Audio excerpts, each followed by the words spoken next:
ভেবে দেখেছো কি যদি তোমাদের ছোট্ট রুমটা একটা পুরো ইউনিভার্স হয়ে যায়? ইট সাউন্ডস ক্রেজি না?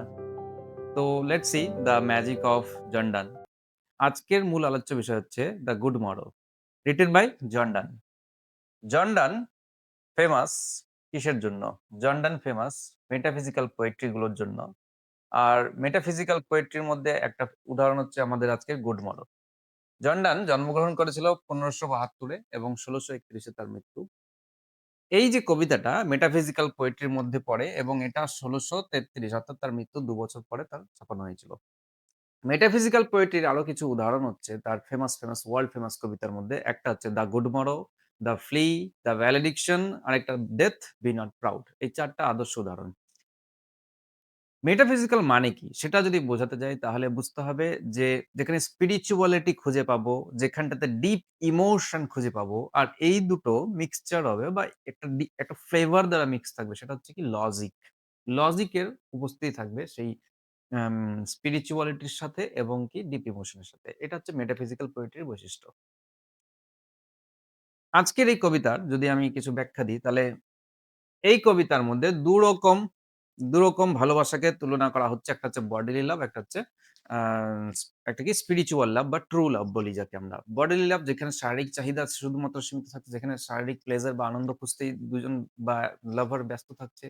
আর স্পিরিচুয়াল লাভ যেখানটাতে যেমন ঐশ্বরিক ভালোবাসা আমরা যদি বলি, ঈশ্বরের প্রতি একজন ভক্তের যে পবিত্র ভালোবাসা থাকে বা ভক্তি থাকে, সেই ভক্তি বা ভালোবাসাকেই আমরা স্পিরিচুয়াল লাভ বলি।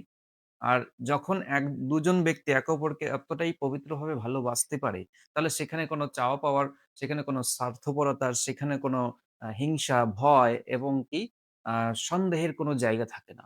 তো এক কথায় আত্মা সম্পূর্ণ মুক্ত হয়ে যায় একটা আলাদা আ মানসিক দ্বন্দ্ব থেকে। তো সেই একটা ব্যাখ্যা আমরা আজকের আমাদের এই কবিতাতে দেখতে পাচ্ছি, যেখানটাতে ডিফারেন্স খুঁজে পাবো ট্রু লাভ আর বডি লাভ এর মধ্যে। কবিতার স্ট্রাকচার যদি যাই, স্ট্রাকচার কি? রাইমস সবার ফার্স্ট রাইম স্কিম কি? যে এ, বি, এ, বি, সি, সি, সি। এখানটাতে ৩ টা স্ট্যানজায় বিভক্ত কবিতা। একেকটা স্ট্যানজার মধ্যে ৭ টা করে লাইন। টোটাল ২১ টা ৩ ৭ ২১ টা লাইন হচ্ছে এবং রাইম স্কিম হচ্ছে এ, বি, এ, বি, সি, সি, সি প্রতিটা স্ট্যানজাতে। আয়াম্বিক পেন্টামিটারে লেখা হয়েছে। আর সাথে এখানকার যে কবিতার মধ্যে আমরা যে থিমস গুলো যদি জানি, তাহলে থিমস হচ্ছে ট্রু লাভ প্রকৃত ভালোবাসা কাকে বলে সেটার একটা ব্যাখ্যা দেখছি।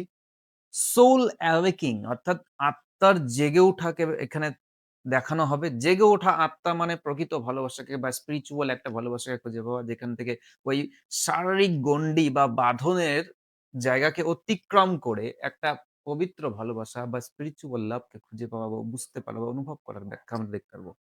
Discovery of the new world ঠিক আছে? নতুন একটা দুনিয়াকে খুঁজে পাবে। ইউনিটি অফ হার্টস এবং আত্মার মিলন ঘটার একটা উদাহরণ আমরা দেখতে পাবো। কাকে বলে ইউনিটি অফ হার্টস এক হয়ে যাওয়া। আর এক হয়ে যেতে পারলে সমপরিমাণে একে অপরের মধ্যে হারিয়ে যেতে যদি পারে তারা, তাহলে ইমর্টাল হয়ে যাবে তারা। ইমর্টালিটি অফ লাভ এর এই থিমটা আমরা এখানে দেখতে পারবো। তো এবার লাইন বাই লাইন এক্সপ্লেনেশন আমরা চলে আসছি। Good morning. The good morrow, good morrow first line মানে হেডিংস যেটার মিনিং হচ্ছে কি যে গুড মর্নিং অর্থাৎ জেগে উঠে যেন একে অপরকে স্বাগত জানাচ্ছে নতুন তাদের এই জীবনে যেখানে তারা খুঁজে পেয়েছে প্রকৃত ভালোবাসা। I wonder by my troth what thou and I did till we loved. আমি wonder মানে বিস্মৃত হওয়া বা সারপ্রাইজ হওয়া। আমি অবাক হয়ে by my troth means truly একটা শপথ নেওয়ার একটা পদ্ধতি বলতে পারো। যেখানটাতে তিনি বলছে আমি শপথ কেটে অবাক হয়ে শপথ কেটে বলছি what thou means you R I means লেখক বা জর্ডান কবি নিজেকে বোঝাচ্ছে। আমি আর তুমি কি করছিলাম? did till we loved একে অপরকে ভালোবাসার আগে পর্যন্ত আমরা কি করছিলাম? একে অপরকে কিরকম ভালোবাসা? বডিলি ভালোবাসা না। লেখক বোঝাচ্ছে তা আমাদের একে অপরের মধ্যে হারিয়ে যাওয়া প্রকৃত ভালোবাসাকে খুঁজে পাওয়ার আগে পর্যন্ত আমরা কি করছিলাম? কি করছিলাম? উত্তর নিজেও দিচ্ছে। Were we not weaned till then? আমরা কি weaned মানে সেপারেশন বোঝায়। অর্থাৎ আমরা কি অপরের থেকে দূরে ছিলাম না? বিচ্ছিন্ন ছিলাম না? আমরা এখানে একে অপর মানে সত্য বা প্রকৃত লাভ খুঁজে পাওয়ার আগের দুনিয়া বা লাইফটাকে বোঝানো হচ্ছে। আমরা একে অপরের মধ্যে হারিয়ে যাওয়ার আগে বা প্রকৃতভাবে ভালোবাসার আগে আমরা সেপারেটেড ছিলাম প্রকৃত ভালোবাসা থেকে। But sucked on country places childishly. আমরা কি ব্যস্ত ছিলাম না? বাচ্চার মতন একটা গ্রাম্য ভালোবাসা বা আনন্দ অর্থাৎ কি চাইল্ডিশ প্লেজার এর মধ্যে ব্যস্ত কি ছিলাম না? sucked on মানে nourished হওয়া বা পুষ্টি লাভ করা। অর্থাৎ ব্যা আ আনন্দ নিতে ব্যস্ত ছিলাম না কি বাচ্চার মতন সেই শৈশবের আনন্দের মতো? যে বাচ্চাবেলায় যখন আমরা কোনো কিছুর প্রতি আনন্দিত হই, যেমন বাচ্চাবেলার আনন্দ বলতে কি যেমন ধরো মায়ের দুধ খেয়ে আমরা যখন বড় হচ্ছি একটা ছোট্ট বাচ্চা ইনোসেন্ট বাচ্চা সে জানে না, সে জানেই না যে সে কোন জিনিসের প্রতি সে আনন্দে ব্যস্ত হচ্ছে বা কিছু তার মধ্যে সেন্স থাকে না। তো তাদের আগের যে ভালোবাসার যে মুহূর্ত বলা সেগুলো কি একটা bodily pleasure বলা হচ্ছে সেটা কি একটা বাচ্চার ভালোবাসা। বাচ্চা কেন বলছি? কারণ কি সেই ভালোবাসার সময় তারা প্লেজার নিতে ব্যস্ত ছিল। কিন্তু জানে না যে এটা প্রকৃত ভালোবাসা না। তারা bodily লাভ এ ব্যস্ত কিন্তু জানে না যে এর থেকেও গ্রেটার ভালোবাসা হতে পারে কিছু। তাদের ঘুমন্ত অবস্থার মতন যেন তারা ছিল। যেখানে তারা অর্ধচেতন ছিল, তারা সেন্সলেস ছিল। তারা ওই ভালোবাসার প্রতি অবহেলিত ছিল। কোন ভালোবাসা? প্রকৃত ভালোবাসার প্রতি। or snorted we in the seven sleepers dream অথবা আমরা snorted অর্থাৎ নাক ডাকছিলাম সেই ৭ জন স্লিপারদের গুহায়তে ঘুমন্ত অবস্থায় থাকে যেভাবে সেরকম। এটা একটা অ্যালুশন এর উদাহরণ। অ্যালুশন মিনস যেখানটাতে আমরা ইঙ্গিত পাই, ইশারা পাই পৌরাণিক কোনো কাহিনী। আ ২০০ আ ৫০ এডি অর্থাৎ কি 250 এডি মানে আফটার ডেথ জিসাস ক্রাইস্টের মৃত্যুর ২৫০ বছর পরে একটা ৭ জন ক্রিশ্চিয়ান বা প্রিস্টকে ডিসিয়াস নামক একজন রাজা কি করেছিল যে প্রসিকিউশন বা তাদের মৃত্যুদণ্ডের জন্য তারা চেষ্টা করেছিল। তো তারা ভেগে গিয়ে ওই ৭ জন ক্রিশ্চিয়ান ইয়াং প্রিস্টরা ভেগে গিয়ে পাশের একটা গুহা মানে পাহাড়ের গুহার মধ্যে আশ্রয় নিয়েছিল এবং এটা কথিত আছে তারা নাকি প্রায় ৩০০ বছর ধরে ঘুমন্ত অবস্থায় ছিল। যখন ঘুমন্ত অবস্থায় ছিল তারা জানতে পারেনি বাইরের দুনিয়াতে আবার ক্রিশ্চিয়ানিটি বিস্তার করেছে এবং সেই যে ঘুমন্ত অবস্থায় তারা যা চেতনা ছিল না, প্রায় মৃতপ্রায় অবস্থার মতন বা senseless without having any sense তারা ঘুমাচ্ছিল। তাদের অবস্থার সাথে তারা নিজেদের ভালোবাসার আগের ভালোবাসা প্রকৃত ভালোবাসা খুঁজে পাওয়ার আগের লাইফটাকে তুলনা করে এখানে একটা ইশারা করে বোঝাচ্ছে। He was means it was. So, but this all pleasures fancies be. অর্থাৎ এটা ছিল সেরকমই। কি যে আমাদের যে প্লেজার টা ছিল, ওই প্রকৃত ভালোবাসার আগের যে লাইফের যে ভালোবাসাটা ছিল, সেই আনন্দটা ছিল। এটা ছিল একটা যেন প্রকৃত ভালোবাসা না ফ্যান্সি মানে কল্পনাপ্রবণ একটা। যেটা বাস্তব বলে বলা যাবে না। যেটা অলীক কল্পনা। যেটা একটা কি মায়ার দুনিয়া ছিল। যেখানে আমরা প্রকৃত বাস্তবতাকে বুঝতে পারি নাই। আমাদের ভালোবাসাকে আসল বুঝতেই পারি নাই। If ever any beauty I did see, which I desired and got, it was but a dream of thee. যদি আমি কখনো কোনো বিউটিকে দেখে থাকি, বিউটি মিনস বিউটিফুল গার্ল লেখক বা কবি বলছেন, জর্ডান বলছেন, আমি যদি তোমার আগে কোনো মেয়ে বা সুন্দর মেয়েকে দেখে থাকি বা বিউটিফুল গার্লকে দেখে থাকি, তাহলে সে ছিল শুধুমাত্র তোমারই কল্পনা। তোমার মিনস এখানটাতে লেখক বলছে যে ট্রু লাভার কে, যা ট্রু মিনস যেখানটাতে সে আ bodily লাভ এর মধ্যে প্লেজার খুঁজতেই খালি খালি ব্যস্ত না। সে প্রকৃত আধ্যাত্মিক একটা ভালোবাসা বা প্রেমিকে খুঁজে পেয়েছে। তো বলছে আমি যদি কাউকে ভালোবেসে থাকি বা খুঁজে থাকি বা পেয়ে থাকি, আসলে তাকে আমার ডিজায়ার ছিল না। আমার সবসময় প্রকৃত ভালোবাসা খোঁজারই একটা ডিজায়ার ছিল, যেটা ছিল তোমারই একটা ছবি। তাহলে এই ছিল ফার্স্ট স্ট্যানজা। ফার্স্ট স্ট্যানজাতে তিনি তার প্রকৃত ভালোবাসা বা স্পিরিচুয়াল ভালোবাসা হওয়ার আগের দুনিয়াকে বা জীবনকে দেখানোর চেষ্টা করলেন।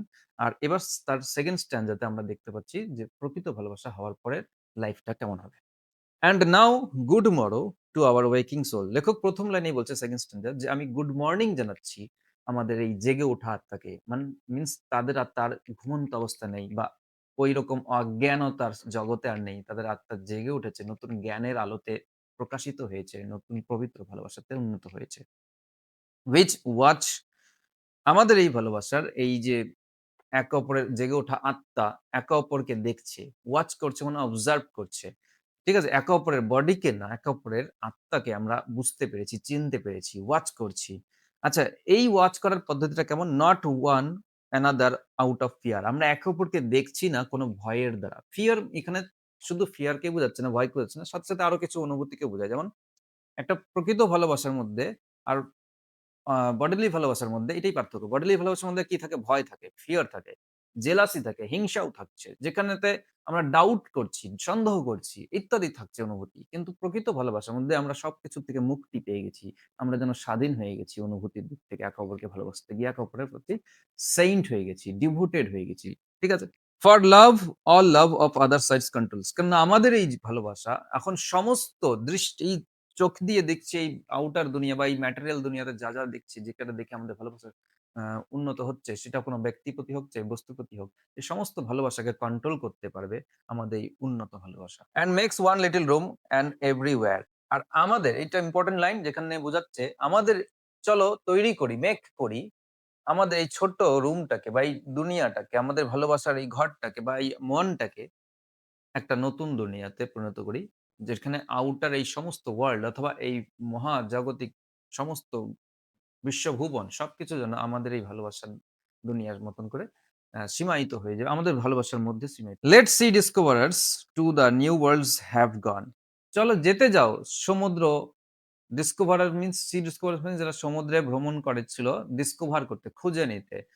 কি নতুন দুনিয়াকে। যেমন Vasco da Gama, Christopher Columbus ১৪৯৮ বা ১৫০০ সাল বা ১৬০০ সাল এই যে সালগুলো ছিল, এই সমস্ত সময় কি হয়েছিল যে পুরো দুনিয়াকে খোঁজার জন্য বিভিন্ন মহান ব্যক্তিরা বেরিয়ে পড়েছিল নতুন দুনিয়া খুঁজতে। তাদেরকে তুলনা করে তাদের একটা ইলিউশন কে ক্রিয়েট করে তাদের ইঙ্গিত দিয়ে তিনি বোঝাতে চাচ্ছেন যে ওদেরকে এই ম্যাটেরিয়াল দুনিয়াকে আউটার দুনিয়া যেখানে কোনো ফিলিংস নাই তারা নিজেদের মধ্যে খুঁজছে না। তারা বাইরে এই দুনিয়াকে খুঁজতে দাও। লেট ম্যাপস তাদেরকে ম্যাপ বানাতে দাও। অর্থাৎ ভূচিত্র বানাতে দাও। এই দুনিয়ার একটা ছবি বানাতে দাও। ছোট দুনিয়ার ভিতরে ছোট একটা দুনিয়া সৃষ্টি করতে দাও। 2 আদার ওয়ার্লডস হ্যাভ শোন। আলাদা আদার ওয়ার্লডস মিনস এই বাইরের দুনিয়া। Let us possess one world আর আমরা চলো একটা দুনিয়ার মালিক হয়ে থাকি। পজেস মিনস অধিকারী হয়ে যাও। Each hath one and is one. যেই দুনিয়ার একে অপরের মালিক হয়ে উঠবো। একটা আমি তুমি এক হয়ে একে অপরকে আঁকড়ে ধরে একটা নতুন দুনিয়া সৃষ্টি করি চলো। যে দুনিয়াটা তাদের আন্তরিক দুনিয়া হবে, যেখানে অনুভূতির দুনিয়া হবে, পবিত্রতার দুনিয়া হবে, ভালোবাসার দুনিয়া হবে। যেটা অনেক far better superior than the outer world যেখানে কোনো অনুভূতি নেই। যেখানে বডিলি লাভের দ্বারা সব চিনছে একে অপরকে। যেখানটাতে ম্যাটেরিয়াল দুনিয়া, যেখানে স্পিরিচুয়াল ভালোবাসা থাকছে না, একে অপরকে চিনছে না তারা। এই ছিল 2nd স্ট্যান্জা। 2nd স্ট্যান্জায় তিনি এমন একটা লাইফের কথা বলছে যেখানে তারা খুঁজে পাচ্ছে নিজেদের মধ্যে ইউনিটি, যেখানে তারা একে অপরের মধ্যে এক হয়ে যাচ্ছে, মিলেমিশে যাচ্ছে একের সাথে আরেকজন। তারপর 3rd স্ট্যান্জায় দেখছি, "My face in thine eyes and thine in mine appears." আমার মুখ তোমার চোখের মধ্যে, আর তোমার মুখটা আমার চোখের মধ্যে ধরা পড়ছে। অর্থাৎ একে অপরের মধ্যে একে অপরের খুঁজে পাচ্ছে একটা দুনিয়া। আমি আর তুমি এই মিলেমিশে এক দুনিয়া হচ্ছি। "And true plain hearts do in the faces rest." আমার চোখের মধ্যে তোমার মুখ, তোমার চোখে আমার মুখ ধরা পড়ছে এবং এই মুখের যে ভঙ্গি বা চাহনি বা ফিচার সেটা কি ট্রু আর প্লেন। ট্রু মিনস একদম সত্য যেখানে কোনো খুঁত নেই। আর কি প্লেন সহজ সরল অর্থাৎ উইদাউট এনি কমপ্লেক্সিটি আমাদের দুনিয়া আমার হৃদয়ে আমার মুখের মধ্যে আমার মনের আত্মার ছবি ফুটে উঠছে। আর সেই ছবি তুমি দেখতে পাচ্ছ। আমি সেরকমভাবে তোমার আত্মার উপস্থিতি বা অনুভূতিটা আমি তোমার মুখের দ্বারা ধরা পড়ছি। যেখানে কোন রকম একে অপরের প্রতি কোন রকম বিশ্বাসঘাতকতা নেই। সত্য এবং প্লেইন একে অপরের প্রতি ডিভোটেড, পবিত্র স্পিরিচুয়ালি ভালোবাসছে। Where can we find 2 better hemisphere? যেখানে আমরা দুটো আলাদা হেমিস্ফিয়ার মানে দুটো আলাদা যেমন নর্দার্ন পোল, সাউদার্ন পোল দুটো আলাদা একই ওয়ার্লড এর মধ্যে দুটো আ উত্তর মেরু, দক্ষিণ মেরু সেরকমই আমরা দুজন একে অপরের হচ্ছি আমাদের দুনিয়ার উত্তর আর দক্ষিণ মেরু। Without sharp north, without reclining west. আর আমাদের এই দুনিয়ার মধ্যে থাকছে কি? থাকছে কি? কোন রকম আ শার্প উইন্ড বা নর্থ উত্তরের সেই কঠিন ঠান্ডা পরিবেশ আমরা খুঁজে পাচ্ছি না এখানটাতে। আমরা কোন ডিক্লাইনিং ওয়েস্ট অর্থাৎ অস্তগামী সূর্য দেখছি না। অস্তগামী সূর্য মানে যেখানটা থেকে অন্ধকার সৃষ্টি হচ্ছে। দুনিয়ার ঘোর অন্ধকারে ডুবে যাচ্ছে। অর্থাৎ আমাদের এই ভালোবাসার দুনিয়া কখনো অন্ধকারে ডুববে না। কেননা এখানে পবিত্র ভালোবাসার আলোতে আমরা সৃষ্টি হচ্ছে আমাদের এই দুনিয়া। Whatever dies was not mixed equally. যা মারা যায় তা কখনো আসলে মিক্স হয় নাই ইকুয়ালি। ইকুয়ালি মানে সমভাবে। কেউ বেশি ভালোবাসছে একে অপরকে তো কেউ কম ভালোবাসছে। তাই তাদের এই কম বেশির ভালোবাসা একে অপরকে বিশ্বাসঘাতকতা সৃষ্টি করে যার জন্য ওই ভালোবাসা টিকতে পারে না। তো বলছে আমাদের তিনি বোঝাতে চাচ্ছেন যে যা মারা যায় তা আসলে সঠিকভাবে হয়তো মিক্স হয়নি। একে অপরকে সমানভাবে ভালোবাসতে পারিনি। If our two loves be one আমাদের যদি দুজনের এই ভালোবাসা এক হয়ে যায় or thou and I love so alike that none does like none can die। আর অথবা তুমি আর আমি যদি আমাদের ভালোবাসা যদি অ্যালাইক হয়, সেম হয়, একই রকম হয়, সিমিলার হয়, তাহলে none do slacken, none can die, তাহলে কেউ ধ্বংস হবে না, ক্ষয় হবে না, স্ল্যাকেন হবে না, কেউ মারাও যাবে না। তো লেখক আবারও বলছে যে সমপরিমাণে একে অপরকে ভালোবাসলে একে অপরের ভালোবাসা যদি অতটাই হয় যতটা আ অ্যা সেম একজন লাভার আরেকজনকে ভালোবাসছে, তাহলে কখনো এই মিক্সচার এই প্রকৃত ভালোবাসার অনুভূতিটা কখনো ক্ষয় হবে না। মৃত্যুও তাকে তার ছায়া নিতে পারবে না। ঠিক আছে? তো এই ছিল কবিতার main line by line explanation. এখান থেকে কিছু ইম্পোর্টেন্ট কোয়েশ্চেনস যদি আমরা বলি তাহলে অবশ্যই টাইটেল গুড মরো মিনস কি? আর এক্সপ্লেনেশন লাইন বাই লাইনের দ্বারা আমরা যেটা বুঝছি সেটা হচ্ছে 2nd স্ট্যান্জার একটা লাইন যে আছে "and makes one little room and everywhere" এই লাইনটার এক্সপ্লেনেশন চাবে ক্রিটিক্যাল অ্যাপ্রিসিয়েশন থেকে দেওয়া যাবে। "If there is any doubt in any line or words, comment me. I will try to make it clear. Keep watching my videos and also keep loving the poetry. Let's see in the next class. Thank you for watching the video."